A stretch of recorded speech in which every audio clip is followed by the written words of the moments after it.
one's for every one of those fans in the stands that pull for me every week and take all the bullshit from everybody else. Tony Stewart, your winner at the Brickyard. The last time he won here, he went on to win next week at I wanted to kill A.J. Allmendinger and Juan Pablo first for being stupid, but, you know, they weren't the only two guys being stupid. I mean, David Reagan's got no business being in the Nextel Cup Series driving the way he did today. I mean, he just lives at the wrong parts of the track, and all you got to do is watch videos of old races here, and you can learn how to get around here pretty easy. But him and Paul Menard could have been, there could have been cautions every time somebody was around those two guys because they just didn't know what they were doing today. But, you know, considering everything that happened, I mean, when we got back in the lead, the biggest thing was just, and you've been in that situation before too, you get up front there and you want to get away from those guys, but you know you got to manage your tires at the same time. So it was just run hard enough to stay ahead of them, and, you know, luckily we didn't have to rely on a lucky dog to get our lap back. We drove and got our lap back, and then we were able to come in with it. The 11 car decided to stop for some reason right in the middle of turn 4, so I'm sure he was getting tight because for 3 laps in a row we were catching him through the center and the exit of the corner, and all of a sudden he just stops on the exit of 4 in front of 42 cars and I guess expects all of us to drive around him. So I don't know. He tore up 2 really good race cars. He tried to crash us on Friday in practice and didn't get it done, so at least he finished it off today. 500 miles today. That's the most pathetic racing tire I've ever been on in my professional career. They exited out of Formula One, they exited out of the IRL, they exited out of CART, they exited out of the World Outlaws, and there's a reason for that, because Goodyear can't build a tire that's worth a crap. So if I were Goodyear, I'd be really embarrassed about this weekend and what they brought us here. It didn't keep us from winning the race, and how we got to second, I don't know. I'm really proud of our guys on the team and really proud of their pit stops, but it was ridiculous to have to race on a tire like this today. It's not at this form of racing. You know, if they can't do any better than that, they ought to just pull out of this sport and save us all a bunch of headaches, because I guarantee you Hoosier or Firestone or somebody can come in and do a lot better job than what they're doing right now. I want to really thank NASCAR. I mean, I'm sure all that debris on the apron was really important to get off of there. You know, it would have taken them 2 minutes just to stop the line and let everybody that was out there at least finish their runs and then throw the yellow if you want to go out there and clean the debris up on the apron that nobody's running on anyway. But, you know, and if their excuse is that they didn't know for sure if it was on the racetrack or not, maybe they ought to find more people put around the racetrack. You know, since Brian France is making billions of dollars, maybe he can afford to pay somebody to put around the outside of the racetrack and watch and make sure we got stuff out there, because they basically just screwed us out of an hour and a half of practice. Taking it easy at the beginning. Hey, buddy, make up your mind, all right? Speed up, you won't have that problem. Hey! Go on your truck, pull off.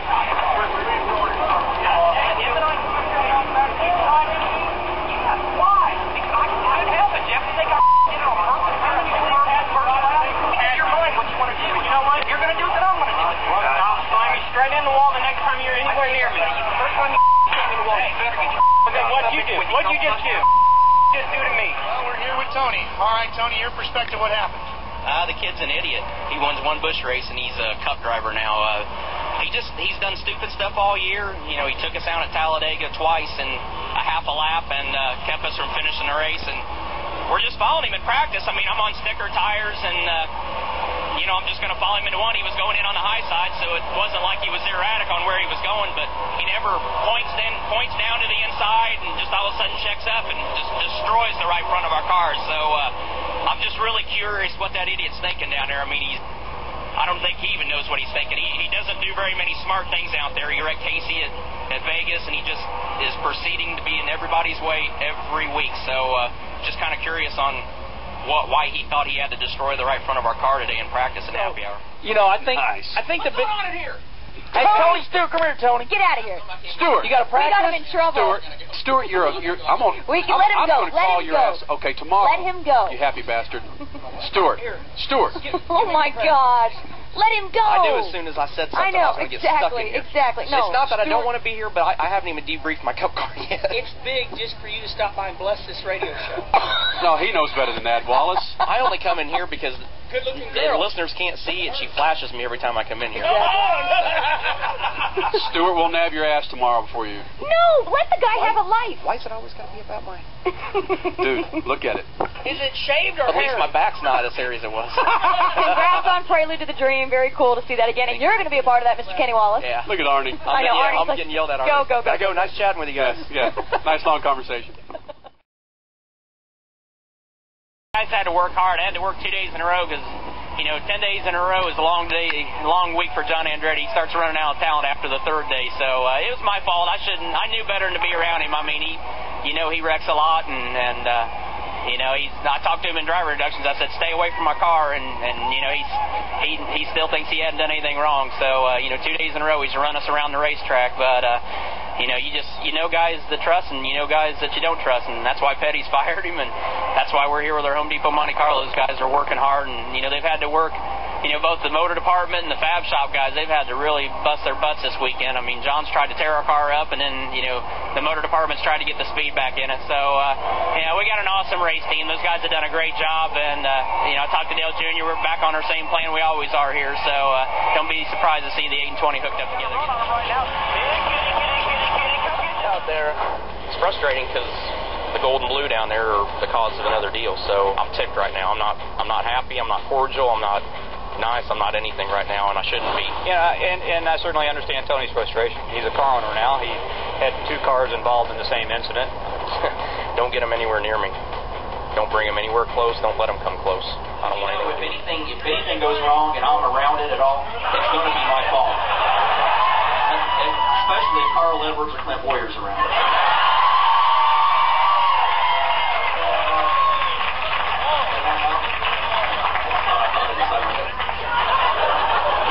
If they were on the scooters, there'd be 2 less guys starting racing. At least one. Clint's all right, but Clint or Carl needs to just shut the heck up. There's a perfect example of why you need to be at least 25 years old to drive an XL Cup car. Let's see, I won 27 Cup races, 2 championships. I won 3 championships in one season, an IndyCar championship, another midget championship, and I mentioned that. And he's won about a half a dozen stock car races and no championships, but he definitely knows more than me, and I'm an idiot. So let me just put it this way: I'd rather be an idiot that wins races and championships than smart and can't win anything else. It's stupid when you got your teammate in front of you and he decides he's going to check up in turn 4. I mean, if his car's tight, just move up and wait till you got a pit stop. I mean, it's a 160 daggone lap race, and we got one teammate here that's a superstar already, and he wants to be his own one-man band, and he's about to succeed at it because he's about to. Just stupid to crash a car that early for no reason. Place finish. Matt said he felt like your contact was very much intentional. What's your take on that? Yeah, Matt always thinks that. I mean, I guess Matt didn't think anything when he got me sideways over in 2 either. So,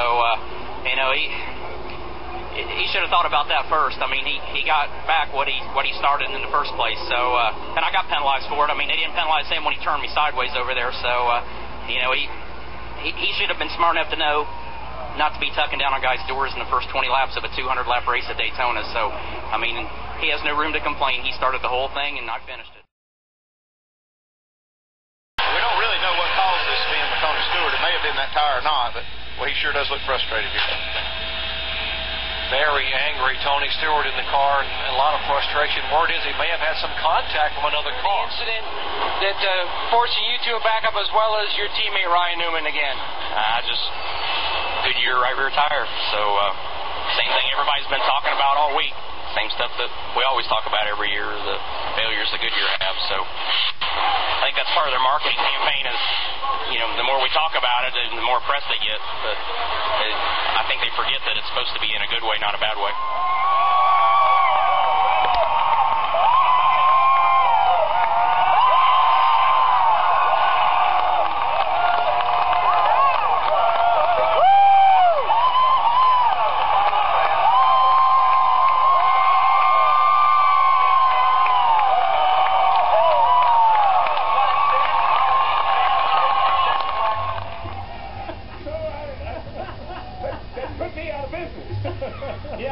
There it is. It's on!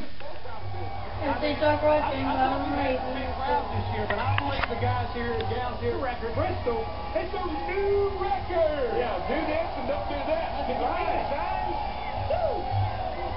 I love this place. Time now for our Shell Garage here on Trackside Live, and